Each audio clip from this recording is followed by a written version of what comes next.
Thank you very much. Good morning to everyone. It certainly is my pleasure to be here on a beautiful day. It's a pleasure to be back at Stony Brook. First to Chancellor Nancy Zimpher. No matter how good an institution is, how good a system is, it still comes down to leadership. And Nancy Zimpher has been a phenomenal leader for the SUNY system. She's brought energy, she's brought focus, she's brought drive, and SUNY has been transformed under Chancellor Nancy Zimpher. Let's give her a round of applause.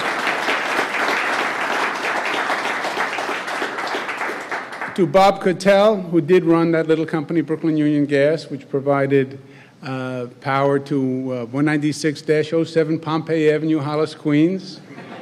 And so we go way back, and Bob has been a great businessman, a great innovator, but he's been a great citizen. Let's give him a round of applause, Bob Cattell. President Stanley, it's a pleasure to be with you. We thank you for your leadership at Stony Brook and the progress you've made. We have the Regional Economic Development heads who are here, Stuart Rabinowitz and Kevin Law. Let's give them a round of applause. And Mr. Jim Simons, who I will say more about in just a moment. The message today is clear. It's right in front of us. Today is just a perfect metaphor for exactly what this state has to do when it comes to economic growth. If you could take a snapshot of today, if you could bottle this formula, this is exactly what the state should be doing. We need to create jobs. We know where jobs come from. Jobs are being produced by institutions of higher learning, not just in New York, not just in this country, all around the globe. You look at a region that is producing jobs, and they're producing jobs from their higher education facilities. We have taken SUNY as our premier higher education system statewide and been using SUNY to birth those situations. We know that the economy works best when you have clusters of economic growth. So you have Stony Brook, in and of itself, a magnificent institution, but then you have Brookhaven, then you have Cold Spring, and you start to cluster those institutions, and there's then a synergy among them. And the sum is greater than the parts, and that's what you're seeing here on Long Island. There is a cluster of innovative companies that are all driving in the same direction, and they're having a positive effect one to the other. We know that when you have a higher education cluster, you're going to have startup companies that will be birthed by the cluster. That's what Thermolift is. Thermolift is a new startup company, great promising technology, good for the environment, good for business. But Thermolift is being birthed and is in the care of this cluster of institutions. And we know that this doesn't just happen. It takes planning, it takes organization to make anything happen. And that's where the Regional Economic Development Council comes in. That's where the REDCs come in. That's what today is about on the tour that you're on. Putting together a group in that region, Long Island specific, business leaders, academic leaders, putting them all at the same table, planning a joint future, and then actually making it happen. That's what the REDCs are doing here on Long Island, and that's what they're doing statewide, and they are doing magnificently well. So this is a metaphor for birthing jobs and developing economic development. The second component is something we're working on in the state, which is birthing the job is one thing. You then have to keep the job. We create many jobs. Why? Because we have these institutions and we have these positive synergies. But a frightening statistic, we lose 70% of the jobs we create within the first year. 70% of the jobs we create, we lose within the first year. And that is a frightening statistic. Why? Because we birth the jobs, but they then leave. They leave to go to a lower tax environment.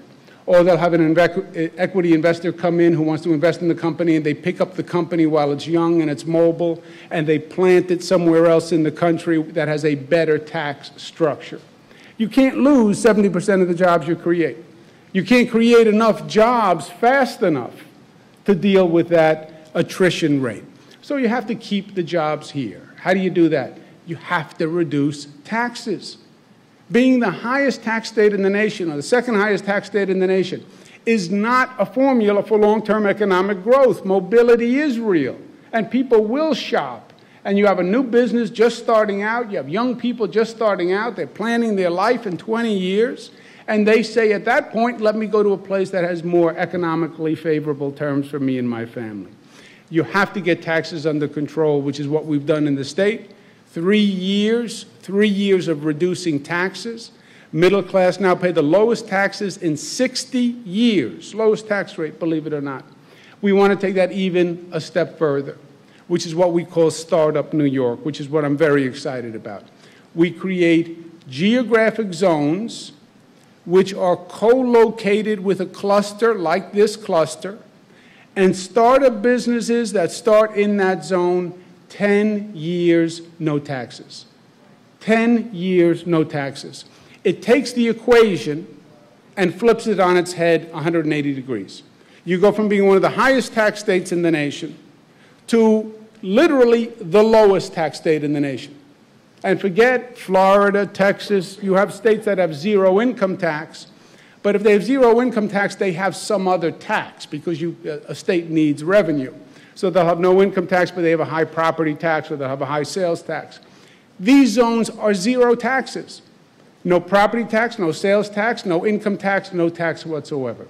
So literally, you couldn't pay less taxes than you're going to pay in one of these zones. You put those startup zones together with what you're seeing here today, this is a formula and equation that has to work.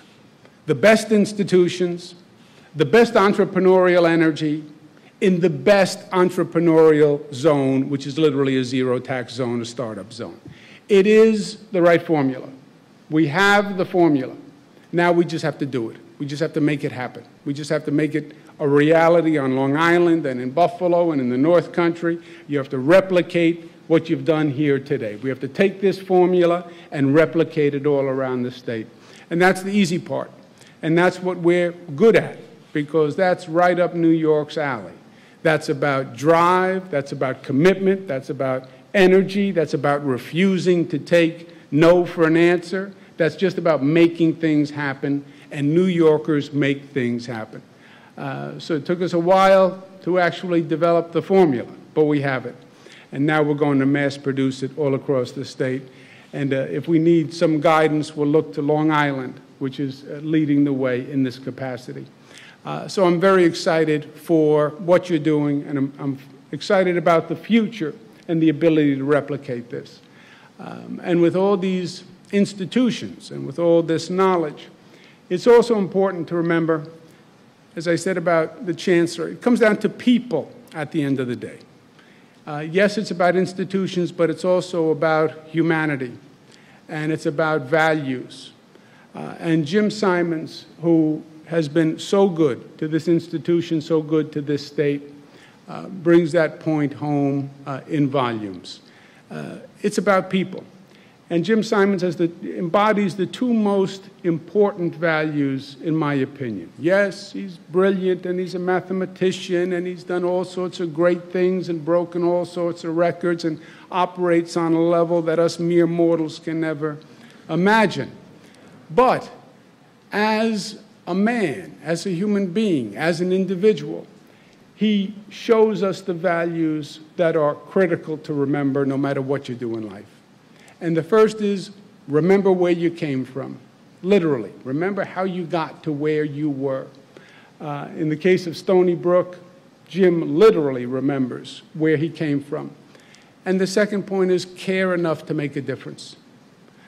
Care enough to give, care enough to be generous, care enough to show compassion, care enough that if you're ever in the position to be a philanthropist.